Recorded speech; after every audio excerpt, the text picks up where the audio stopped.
चलिए वो शांत हो जाइए, लिसन टू मी। वोल्टेज बढ़ गया, क्या वोल्टेज बढ़ लगा। हाँ चलिए ठीक है। देखिए हम लोग आते हैं डिजिटल इंडिया में, और डिजिटल इंडिया में सबसे पहले हम आपको आज हिस्ट्री के बारे में बताने वाले हैं। तो हिस्ट्री यानी इतिहास, हिस्ट्री को किस तरह से कैसे बताया गया है, कैसे समझाया गया है, वो अच्छे से समझ लीजिए।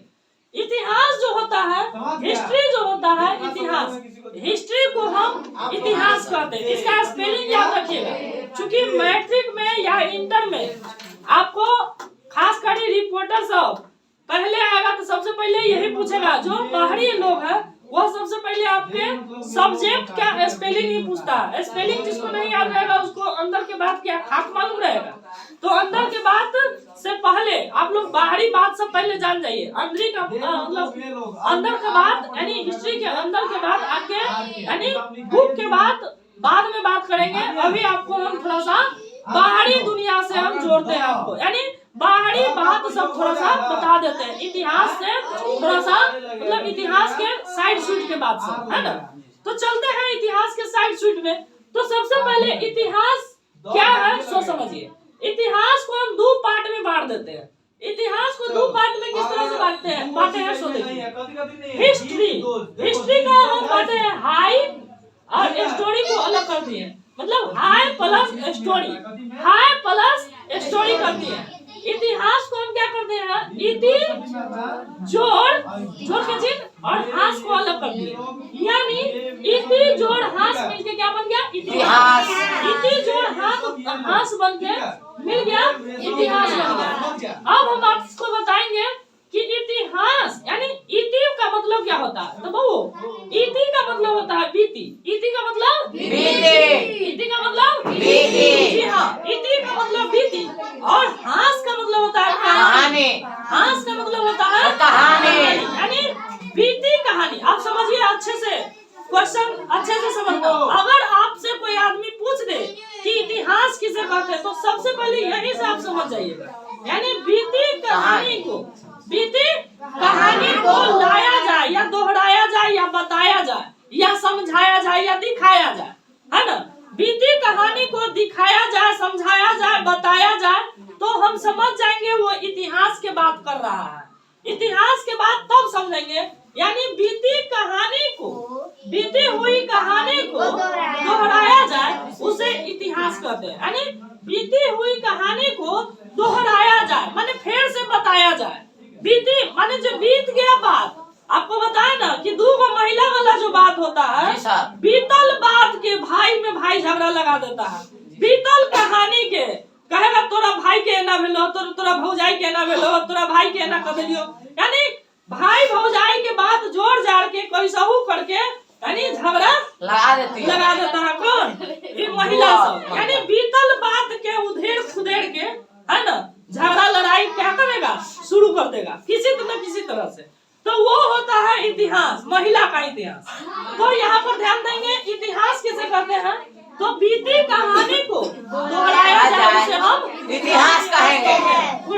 अब इतिहास के बाबू के यदि हम बात करें, पप्पा के बात करें, इतिहास के बाबू के पिताजी के यदि बात किया जाए, तो इतिहास के पिताजी जो है वह कौन है, हेरोडोटस जो है वह इतिहास के बाबूजी है, यानी पिताजी है।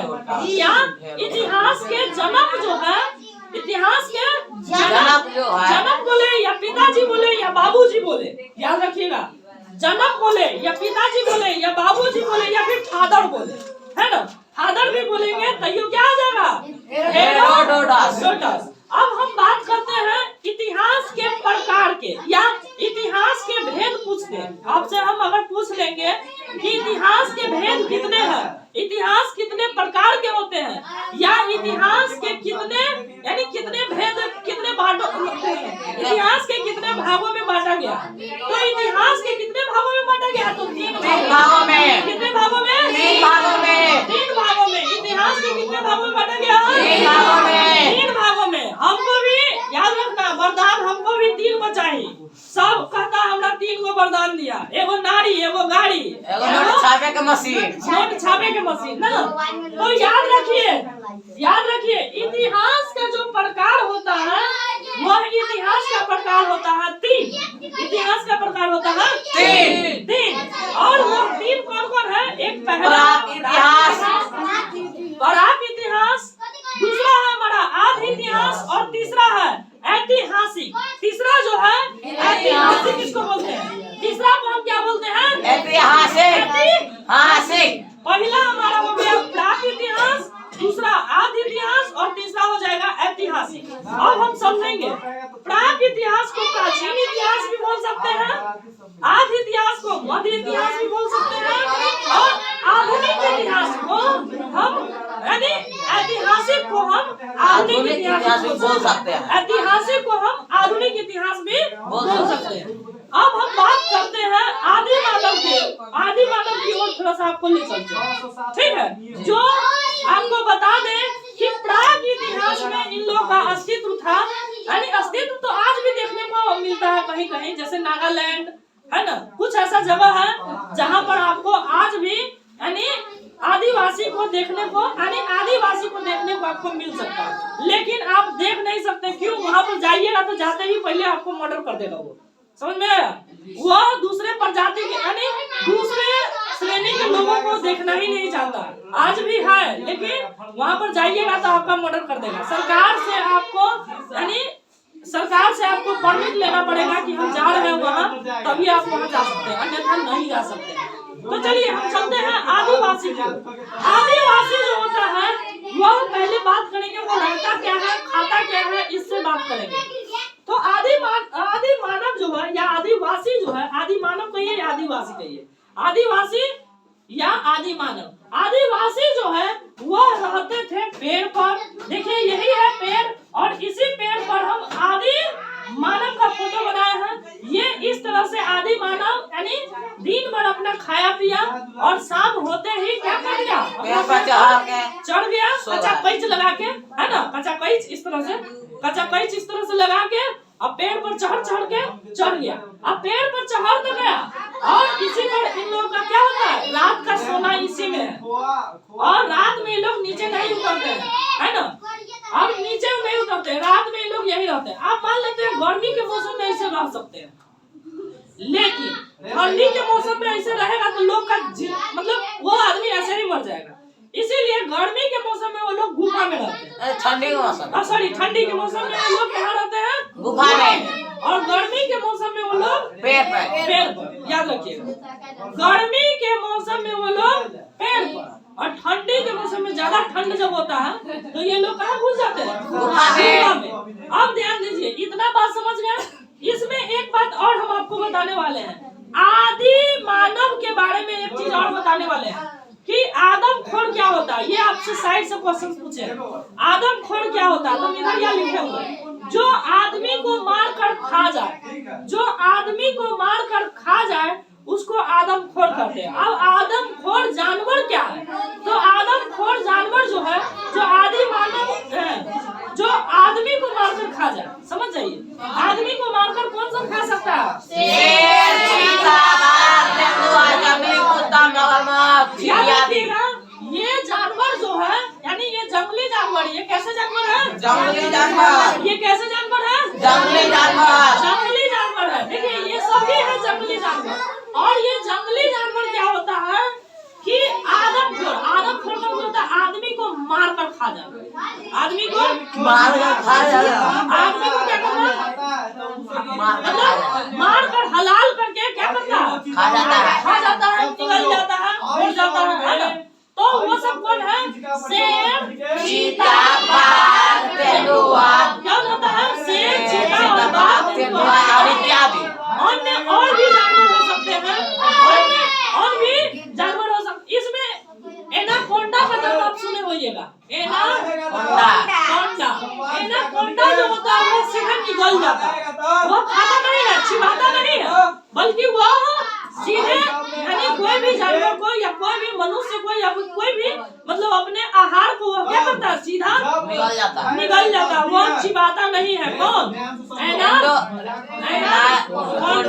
एनाकोंडा। सबसे बड़ा एनाकोंडा अमेज़न के जंगलों में भेजा है। सबसे बड़ा एनाकोंडा कहाँ मिला है? अमेज़न के जंगल में। तो चलिए वहाँ से बात करके अब आगे चलते। आदिवासी कहाँ पर रहते हैं? तो जंगल में। याद रखिएगा, जंगल के पेड़ों और पत्थरों में गुफा बनाकर रहते हैं। पेड़ों और पत्थरों में गुफा बनाकर रहते हैं। कौन? आदिवासी। आदिवासी लोग। अच्छा, इन लोग का खान पान क्या होता है? ये लोग खाते पीते क्या? तो ये लोग खाने पीने का यदि बात करेंगे, हम लोग तो बहुत चीज खाते हैं, दाल चावल राजमा बहुत सारा है, खीर कचौड़ी पता नहीं बहुत सारा है, लेकिन इन लोगों का खाने के लिए क्या होता था? ये लोग कंदमुंद खाते थे। कंदमुंद का मतलब होता है कच्चा मांस और फल फूल सब खाते थे। कच्चा मांस और फल फूल खाते थे। यहाँ देख लीजिए, कच्चा मांस और फल फूल खाते थे। कच्चा मांस और फल फूल ही इनका भोजन था, मुख्य आहार था कच्चा मांस और फल फूल ही इन लोग का मुख्य आहार था, मैंने भोजन था। हम लोग के तो बहुत सारा भोजन है ना, लेकिन इन लोगों का क्या है? मुख्य भोजन यही है, कच्चा मांस और फल फूल खाते थे। हाँ, यही भोजन है, कच्चा मांस और फल फूल ही इनका भोजन है। अब याद रखिएगा एक बात और, इन लोगों को उतना ज्ञान नहीं था कि कौन हमारे लिए विष है और कौन हमारे लिए कौन हमको क्या चीज खाएंगे तो नहीं मरेंगे और क्या चीज खाएंगे तो मर जाएंगे। क्योंकि जंगल में तो बहुत सारा चीज होता है। जंगल में आप देखिएगा तो अच्छा पौधा यानी मतलब फल भी होता है और विषैला फल भी होता है। फल भी आप ये मत समझिए कि सिर्फ फल खाने वाला फल हो सकता है, खाने वाला भी फल होता है, न खाने वाला भी फल होता है। कुछ फल ऐसा भी होता है जिसको हम खाने से क्या हो सकते हैं? मर सकते हैं, तुरंत हमारी मौत हो सकती है। कुछ फल ऐसे भी होते हैं जिसको हम खाने से हमारा क्या हो सकता है? तुरंत मौत हो सकता है। ठीक है, तो इन लोगों के पास वो ज्ञान नहीं था। इन लोगों के पास क्या नहीं था? वो ज्ञान नहीं था। क्या कैसा ज्ञान नहीं था? यानी पहचानने का ज्ञान नहीं था। कंदमुंद किसको कहते हैं? यानी ये पहचानने का ज्ञान नहीं था कि ये फल खाएंगे तो जिएंगे कि मर जाएंगे, है ना? ये फल खाएंगे तो क्या होगा? जैसे नया नया कोई चीज हम लोग देखते हैं अभी, तब कहते वाह, देखते रह जाते हैं। नहीं, नया चीज कुछ भी हम देखते हैं अब लोग तो क्या होता है? देखते रह जाते हैं, वाह क्या गजब है, उस पर हमारा ध्यान जाता ही रह जाता है। उसी तरह से इन लोगों को ध्यान उसी पर जाता रह जाता था और पता नहीं चलता था कि ये क्या खाएंगे तो जिएंगे या फिर मर जाएंगे। तो गलती से अगर खा गया और अगर एक बार आदमी मर गया तो फिर उधर ये लोग लौट के भी नहीं जाते थे। क्यों? क्योंकि वो खाने से क्या होता है? मर जाता। ये लोग समझ जाते थे कि लोग जब खाएंगे तो क्या हो जाएंगे? मर जाएंगे, इसीलिए ये लोग नहीं खाते थे। बात समझ में आ गया? इस तरह से धीरे धीरे करके मनुष्यों में क्या हो गया? विकसित हुआ। विकसित होने के बाद आज हम लोग कहाँ चल रहे हैं? चांद पर, मंगल ग्रह पर, कहाँ नहीं पता नहीं कहाँ दूसरे ग्रह पर भी हम लोग अपना जीवन कर चुके हैं और कैसे जीना है ये भी हम लोग जान चुके हैं, है नहीं? चलिए।